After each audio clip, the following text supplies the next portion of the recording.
better. Just good, Steve? We're having some problems logistically out here, but we like it. Yes, you can't give Chandler an inch. I don't know why. I know, that's weird to say, but... You gotta be honest, you told me to put my seat down 5 times. Because we gotta level out. We gotta make it look like level. we're all the same now. See, we're equal. See that? Although that's Take unbelievable. my shoes too. off. Okay. You're 6'12". Get into it. Bring it down a notch. We got David Fisdale, yay, coming on the show in a little while. We also have some games we want to talk about from last night. Some good teams were in action, and we start. Look at them. Just look at them. Pistons. Oh, my. Sure, the Thunder are injury depleted. That's just good old bag work right there. I love He's it. really good. Cade Cunningham, 29-13, 8 turnovers. Okay, that's fine. Reminder, though, OKC, no SGA, no Jalen Williams, no Chet, no Hartenstein, no AJ, no Caruso, and Isaiah Joe didn't play in the second half. Hip thing, but those can be tricky games. So I'm proud of Detroit. They're also coming off of a weird loss to the Spurs. So let's talk about Cade's performance first. That's a nice little reminder of who he is. It was a bounce back game to me, and the thing that made me proud, he set his tone on the defensive end. You know what I mean? Like, he had 3 steals, 3 blocks, but that's what you need, especially from your best player. If your best player is setting the tone on the defensive end, everything is going to flow for you on the offensive end. The funny thing is, I complained about how he started the San Antonio game. I was like, a free throw line floater as your first attempt in the game. I don't know about that if you're trying to catch a rhythm. This game, same exact shot to start the game. That's weird. Cashes it out. So I don't know if it's a thing for him to shoot the free throw line floater to start his games, but it works for him. But no, this was a statement. This was a statement game. You know, you have Wemby in town. You have the Spurs in town. One of the top teams in the West. You want to play your best. You want to send a statement. You know, they didn't have the greatest second half.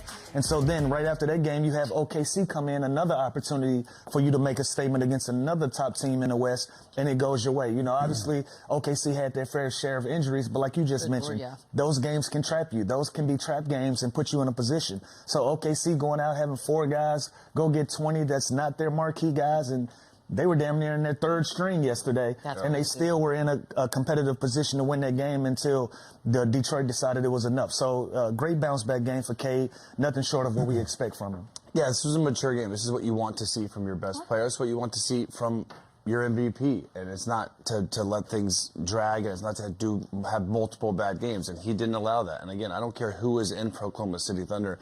They're still a great defensive team. They still have guys and next man up mentality. And saw guys like Jalen Williams last night. By the way, congrats on career high, first ever 30-point game. Okay. That dude. But Cade Cunningham, he put that aside. He moved on. That's what you have to do in the NBA season. It's such a long season, and you have to have a short-term memory, and that's exactly what he did. Now, he did have 8 turnovers, so I'm going to nitpick a little bit on he needs to take care of the ball a lot better than he did last night. But again, that's what the Thunder do to you. They rush you. They force you to play faster than you're used to, and he's got to be more careful with the ball. But he did everything last night. He spoon-feeds Jalen Duren. Like, Jalen Duren's got to be the happiest guy on the planet, being able to play with this dude every single night, because not only is he a great two-way player and he can score in multiple different ways, he makes everyone around him better. I always forget to turn that off. You're not good at this. It's fine. It's our first day doing TV. I know, it's just, he's never done this before. Just why is it even on? Okay, so here's my question. Because, 5 of the top 6 scorers for OKC are not in this thing. And by the way, that's we can't talk about how deep they are as a team and then try to use it as an excuse. But that being said, if you're the Pistons, if you're JB, like, what are you sort of trying to learn from it being a little closer than maybe you should have been? Well, I think you want to put them away early, right? You don't. This was a game. Like, they could have lost this game. If they get a couple of bounces the other way, they could have lost this game. But what's interesting to me is, I don't want to say it because the Thunder are so respected. I think they're like the kings of load management and not play. Like, go on. Like, you know what I mean? Like, these guys.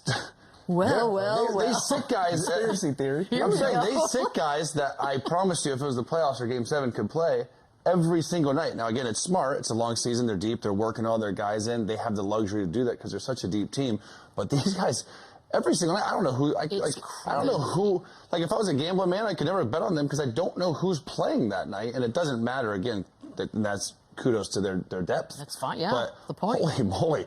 I don't know who's going to play for the Thunder that night. I'm sorry, did you holy moly us? I did. Wow, okay. It's very interesting because, again, how do you scout for this team? Because you have to cover every single person on the roster. I mean, Jeremy Kane had 20 last Because you don't know who's going to play that night. And again, it's great for them because they have that flexibility to do that. But I feel like they're not hurt. Like, if it was the playoffs right now, I think all of them would play.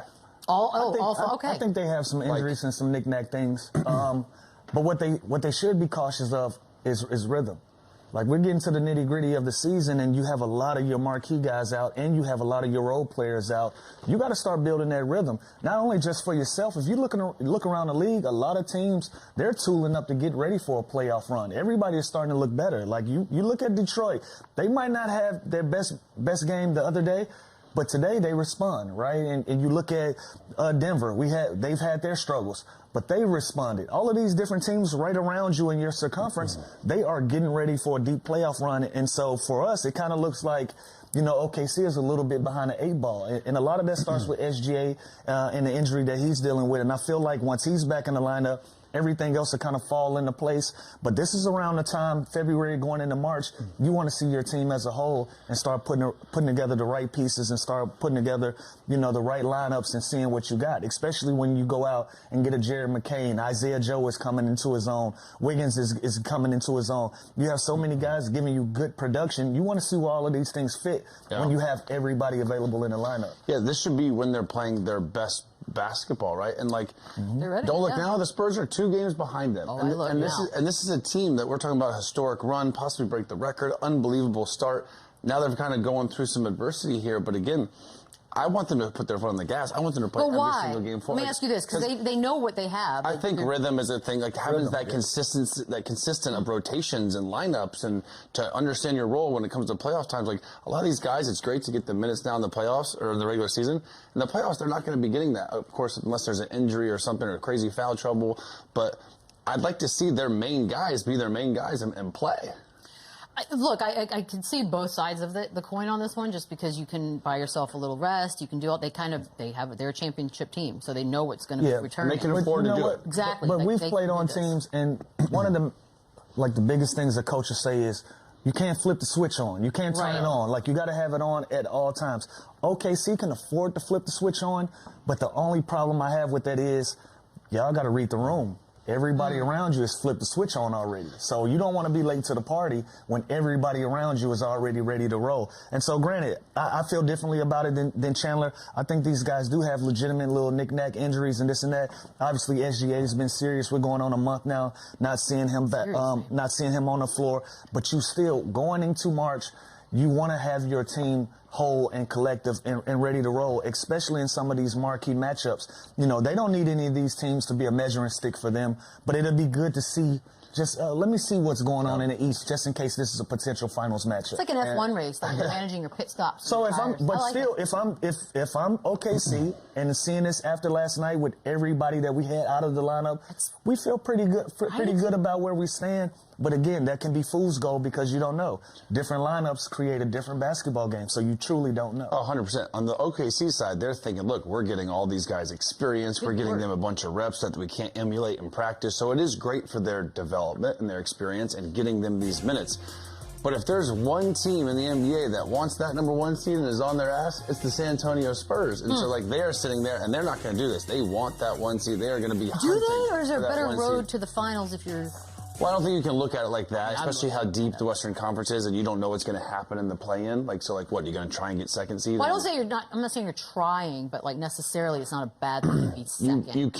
You can't play with the game like that, but I am just saying, like the Spurs, I feel like they are, taking it more seriously in a way. No, they're in full... they are in go mode. But we're talking about the Western Conference. You want the number 1 overall for the finals. If you're going to have an opportunity to win a championship, you want to start it on your home floor. You want to have that advantage. And Detroit is in that conversation. So if guys are available, they should have played, and I think they would have played. So that's why I said I disagree with Chandler there, because Detroit's right there on you trying to get the number 1 overall seed. And with that being said, I think they genuinely do have some issues. But again, I'm going to reiterate it. I think they need to be whole at this time of the season, because a lot of these teams are gearing up and they're readying up, and you just don't want to be. What is it? 22 more games left? It's time to go. It's go time. By the way, I want to get to the Spurs thing in a second, and specifically to the Thunder. But real quick, if this was a finals, if this is what we ended up with in the finals, who are you taking OKC for sure? It's a high chance. This is the finals. I know, that's what I'm saying. This legitimately. I'm taking OKC. Again, we haven't even seen. We have a small sample size of their team full and complete, and again, they can afford that luxury of foul trouble or deeper rotation or deeper bench, and you can go to guys like Wiggins that are proven, Isaiah Joe. This guy, Jared McCain, who, again, I've said this all the time, this guy was a runaway MVP, Rookie of the Year last year until he got hurt. He is a stud. They just got him for like a first-round pick next year and a couple other second-round picks. It's crazy how deep they are. So, yes, I still think he's the favorite. Yes, I still think SGA is the MVP favorite. They're just, however, now he's getting close to the game minimum. And so I think the Thunder, I think they need to put it in gear here. The Spurs thing, they did win